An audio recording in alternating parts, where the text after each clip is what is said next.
ஒரு அம்மாவுக்கு 2 குழந்தை பிறக்குது. ஒரு குழந்தை இறந்து போயிருக்கு, ஒரு குழந்தை உயிரோடு இருக்கு. 2 குழந்தையும் கொண்டு வந்து தாயிட்ட காமிச்சிட்டு இறந்து போன குழந்தைய புதைக்கணும். கொண்டு வந்து காமிக்கிறாங்க. ஒரு குழந்தை கை கால் ஆட்டிட்டு இருக்கு தொட்டியில், பக்கத்திலே ஒரு குழந்தை இறந்து போய் படுத்திருக்கு. சமீபத்தில் நடந்த சம்பவம். 4 டாக்டர் நிற்கிறாங்க, 8 நர்ஸ் நிற்கிறாங்க. என்னுடைய வீட்டில் 4 மருத்துவர்கள். தாய் மயக்கம் தெளிஞ்சு குழந்தை பிறந்து பிரசவ வலியிலேருந்து அப்போ தான் எந்திரிக்கிறாங்க. அந்த குழந்தை 2ஐயும் உத்து பார்க்குறாங்க. ஒரு குழந்தை உயிரோடு இருக்குது, ஒரு குழந்தை இறந்து போயிருக்கு. உண்மை சம்பவம், கதையல்ல. தாயினுடைய சக்தி என்ன என்பதை தெரிந்து கொள்ளுங்கள். டாக்டரை பார்க்குறாங்க, ஒரு குழந்தை இறந்து போச்சுன்னு சொல்கிறாரு. பீடியாட்ரிஷியன் முயற்சி பண்ணி பார்த்தா அழல குழந்தை, அதனால் இறந்து போச்சுன்னு முடிவு பண்ணிட்டாங்க. அந்த தாய் சொல்லுகிறாள், என்னுடைய வயிற்றிலே 2 குழந்தைகள் உயிரோடு இருப்பதை நான் உணர்ந்தேன்.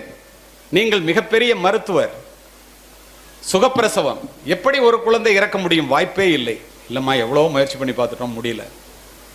அந்த தாய் கேட்கின்றாள், அந்த இறந்து போன குழந்தையை நான் கொஞ்ச வேண்டும். அதுக்கு தான் கொண்டு வந்தோம், நீங்கள் கொஞ்சிட்டு கொடுங்க, கொண்டு போய் புதைக்கிறோம். அந்த தாய் வாங்கி தோளிலே கிடத்தி கொண்டு இறுக்கமாக அந்த குழந்தையை அணைத்து கொண்டு கதறி கதறி அழுகின்றார். புருஷன் சொல்கிறார், பக்கத்தில் இருக்கிற கணவன், ஒரு குழந்தை உயிரோடு இருக்க, அழாத, பச்சை உடம்பு அப்படிங்கிறார். கையை தட்டி விட்டாங்க. புதைக்கிறதுக்கு குழந்தைய கொடுன்னு டாக்டர் கேட்குறாங்க, நர்ஸு கேட்குறாங்க, கையை தட்டி விட்டாங்க. மாணவ செல்வங்களே, அத்துணை பேரும் பார்த்து கொண்டிருக்கும் போது குழந்தை அழுகின்ற குரல் கேட்டவுடன் உயிரோடு இருக்கின்ற குழந்தையை அத்தனை பேரும் பார்க்கின்றோம். தாயினுடைய தோளிலே இருந்த குழந்தை தாயினுடைய அரவணைப்பிலே உயிர் பெற்று கதறி அழுகின்றது. மருத்துவம் தாயினுடைய அன்பிற்கு முன்னால் பொய்த்து போனது. என் தாயினுடைய காலடியிலே தான் சொர்க்கம் இருக்கிறது என்று சொல்லுகிறார் நபிகள் நாயகம்.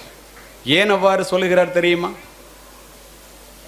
10 மாதம் உன்னை சுமந்து புரண்டு படுத்தால் கூட உனக்கு வலிக்குமே என்று உனக்கு வேண்டியதை மட்டும் உண்டு, தனக்கு வேண்டியதை வெறுத்து, நீ பிறப்பதற்கு முன்பே உனக்காக இறைவனிடம் வேண்டிய ஒரு ஜீவன், உன்னதமான ஜீவன் இந்த உலகத்தில் உண்டென்றால் அது உன்னை பெற்றெடுத்த தாயை தவிர யாரும். இளைய சமுதாயமே, உன்னுடைய தாயை பற்றி நினைப்பதற்கு எவ்வளவு நேரத்தை நீ தினம் ஒதுக்குகின்றாய்? நீங்கள் சூடிடும் மணிகள் அவர்கள் வியர்வையின் துளிகள். தாயினுடைய உழைப்பிலே வளர்கிறோம், தந்தையினுடைய வியர்வையிலே உயர்கிறோம். தாய் அசல் தெய்வம், அதன் நகல் என்பேன். தெய்வத்தை நாம் நேரில் பார்த்ததில்லையே. தாயை போற்றி வீழ்ந்தவனும் இல்லை, தாயை தூற்றி வாழ்ந்தவனும் இல்லை. அந்த பிறகு நான் நான் என்று சொல்லுகின்றீர்களே, அந்த நான் என்பது யார்? என்ன யாருன்னு தெரியுமா? அம்மாட்ட. நீ யாரு? உன் உடலிலே ஓடுகின்ற இரத்தம், எலும்பு, சதை, உயிர், உடல் அத்துணையும் அந்த பெற்றோர்கள் போட்ட பிச்சை என்பதை கடைசி வரை மறந்து விடாதீர்கள்.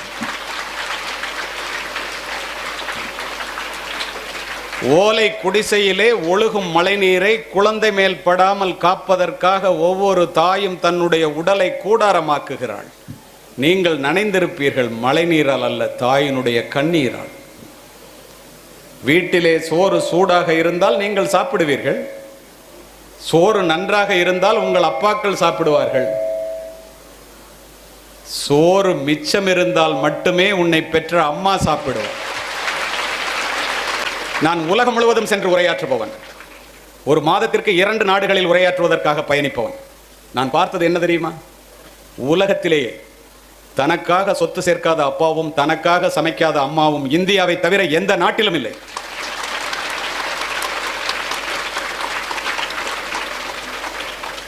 வெளியிலே போய்விட்டு பிள்ளை மழையிலே நனைந்து வந்தால், அப்பா கொடை எடுத்துட்டு போயிடக்கூடாதான்னு சொல்லுவார். அண்ணன் ஓரமாக ஒதுங்கி நின்று வரக்கூடாதா மழை விட்டோன்னு. தாய் என்ன செய்வாள்? தன் பிள்ளையினுடைய நனைந்த தலையை முந்தானையால் துவட்டி, இந்த பாழாய்ப்போன மழை என் பிள்ளை வெளியிலே போகும்போதா பெய்ய வேண்டும், மழையையே திட்டுவார்.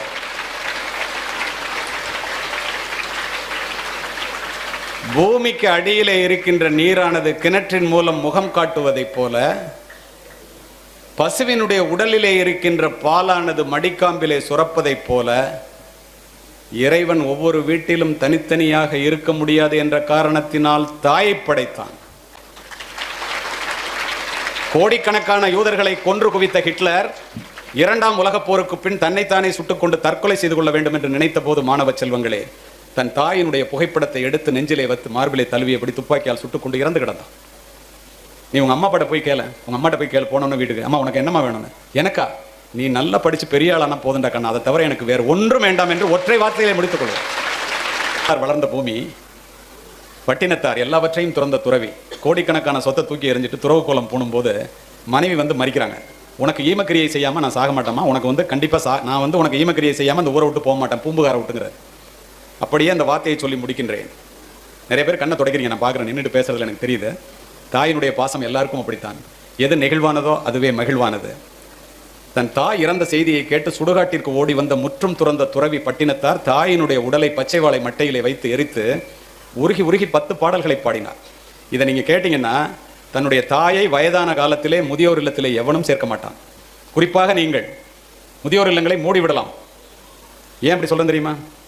இறந்து போன தாயை பார்த்து ஒரு துறவி பாடுகின்றார். உங்களுக்கு தமிழ் நன்றாக புரிகிறது. 2 திங்களாய் அங்கமெல்லாம் நொந்து பெற்று பை கலன்ற போதே பரிந்தெடுத்து செய்ய இரு கைப்புறத்திலேந்தி கனகமுளை தந்தாளை எப்பிறப்பில் காண்பேனினி. பாலூட்டி சீராட்டி வளர்த்த தாயை இறந்து போயிட்டே உன்னை எப்படி பார்ப்பேன்? முந்தி தவம் கிடந்து 300 நாளளவும் அந்தி பகலாய் இறைவனை ஆதரித்து தொந்தி சரிய சுமந்து என்னை பெற்ற தாயார் தனக்கோ எரிய தளல் மூட்டுவேன். வட்டிலிலும் தொட்டிலிலும் மார்மேலும் தோல்மேலும் கட்டிலிலும் வைத்தென்னை காதலித்து சுட்ட புரைகளிட்டு காப்பாற்றும் தாய்க்கோ விறகிலிட்டு தீ மூட்டுவேன். அரிசியோ நான் இடுவேன் ஆத்தாள் தனக்கு வரிசையிட்டு பார்த்து மகிழாமல். அம்மா கொஞ்சறாங்களாம் பிள்ளைய. ருசியுள்ள தேனே அமிர்தமே செல்வத் திரவிய பூ மானே என்று அழைத்த தாய்க்கு தாய் தலைமேல் கொள்ளிதனை வைப்பேனோ கூசாமல். முன்னை இட்டத்தை முப்புறத்திலே பின்னை இட்டத்தை தென்னிலங்கையில் அன்னை இட்டத்தை அடிவயிற்றிலே யானும் இட்டத்தை மூழ்க மூழ்கவேன்னு ஒரு துறவி இறந்து போன தாயை பார்த்து கதறினார் என்றால் உயிரோடு இருக்கின்ற தாயை நீங்கள் எப்படி பார்த்து கொள்ள வேண்டும்?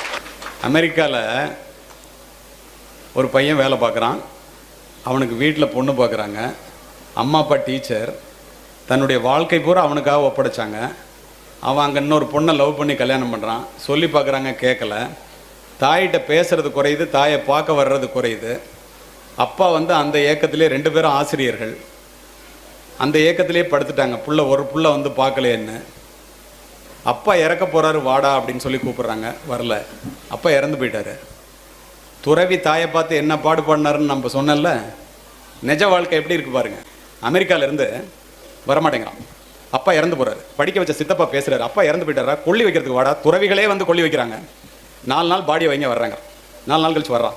அப்பா உயிரோட பார்க்கலன்னு அம்மாவுக்கு கோவம் பேசலை, போய் கொல்லி வைக்கிறான். 4 கோடி ரூபா பொறுமானம் உள்ள வீடு. அங்கேருந்து வந்தோன்னே தாய் பேசாமல் இருக்காங்க. அம்மாட்ட சொல்கிறான், நீ இன்னும் இங்கே தனியாக இருக்க வேண்டாமா, அப்பா இறந்து போயிட்டார். அந்த பேதை மனம், அந்த தாய் நினைக்கின்றால் நம்மளை அமெரிக்காவுக்கு அழைச்சிட்டு போயிடுறான். பிள்ளைகளெல்லாம் பார்க்கலாம், பேர பிள்ளையை பார்க்கலாம், அமெரிக்காவை பார்க்கலாங்க. இவன் சொல்கிறான், 4 கோடி ரூபாய்க்கு வீட்டை விற்றுட்டேன், அதனால நீ வீட்டில் இருக்க முடியாது, உன்னை முதியோர் இல்லத்தில் விட்டுட்டு போகிறாங்க. அந்த தாய் தந்தை இறந்த வீடு, நான் இதிலே இருந்து செத்து போகிறேன்டா, அப்புறம் வீட்டை எடுத்துக்கிடாங்கிறாங்க. கதறுகிறாள் பதறுகிறாள், அழ அப்படியே கொண்டு போய் முதியோர் இல்லத்தில் சேர்த்துட்டு 18 மணி நேரம் விமானத்தில் பயணிக்கிறான். 4 கோடி ரூபா பணத்தை வாங்கிட்டு. இந்த அம்மாவுடைய காசு 50,000 ரூபா முதியோர் இல்லத்துக்கு கட்டிட்டு போகிறான். கதை இல்லை, நிஜம். 18 மணி நேரம் கழிச்சு போய் அமெரிக்காவில் இறங்குது. ஒய்ஃபுக்கும் பிள்ளைங்களுக்கும் தீனி எல்லாம் வாங்கிட்டு போகிறான். காலையில் சாப்பிட உட்காரும்போது ஸ்வீட் வைங்கிறான். இத்துணைக்கும் காரணம் அவனுடைய மனைவி. இவன் போகணும்னு நினைச்சப்ப கூட தடுத்தது அவனுடைய மனைவி. அதுக்கப்புறம் இவனே மாறிட்டான். உன் தாய் பசித்திருக்க உன் தாரத்திற்கு ஊட்டாதே ஒருபோதும். புரிந்து கொள்ளுங்கள். இவன் போறான், சாப்பிட உட்காரான், ஸ்வீட் வைங்கிறான். துக்கம் நடந்த வீட்டில் ஸ்வீட் வைக்கக்கூடாதுன்னு அப்போ தான் சொல்கிறான் அந்த மனைவி. துக்கம் முடிஞ்சு 1 மாதம் ஆச்சு, கருமாதி முடிஞ்சு போச்சுங்கிறான். அவள் சொல்கிறா, துக்கம் முடிஞ்சு 24 மணி நேரம் கூட ஆகலை, நீ விமானத்தில் வரும்போதே உங்கள் அம்மா இறந்து போயிட்டாங்க முதியோர் இல்லத்துலங்கிறான். இதுக்காகவா உங்களை படிக்க வைக்கிறாங்க? இதுக்காகவா திங்கிறதுக்கு சோறு கூட இல்லாமல் உங்களெல்லாம் வளர்க்குறாங்க? தயவு செய்து புரிந்து கொள்ளுங்கள். உலகத்திலேயே துயரமான கண்ணீர் தாயினுடைய கண்ணீர்.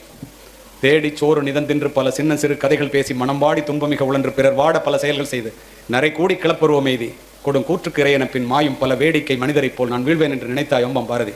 பிறந்தோம், வளர்ந்தோம், 40 மார்க் வாங்கினோம், பாஸ் பண்ணோம், 10,000 ரூபா சம்பளத்துக்கு வேலைக்கு போனோம், கல்யாணம் பண்ணிட்டோம், வயசாயிடுச்சு, முடி நரைச்சு போச்சு, தோல் சுருங்கி போச்சு, செத்து போயிட்டோம். மிருகங்கள் கூட இதைத்தான் செய்கின்றன. இதற்கு ஆறறிவு தேவையில்லை. பிறப்பு ஒரு சம்பவமாக இருக்கட்டும், இறப்பு ஒரு சரித்திரமாக இருக்க வேண்டும்.